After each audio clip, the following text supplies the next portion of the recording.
একটা মজাদার রিজনিংয়ের অঙ্ক। ঠিক আছে, কী বলেছে এখানে?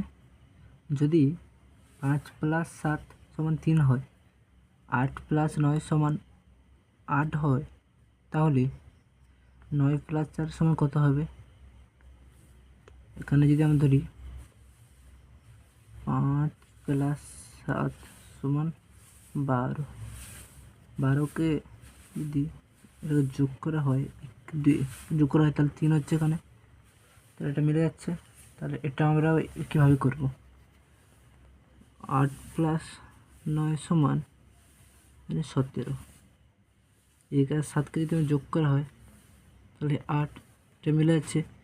তাহলে 9 আর 4 হচ্ছে আমাদের 13, এই 3কে যোগ করলে হচ্ছে আমাদের 4। অপশান বি ইজ আমাদের রাইট আনসার।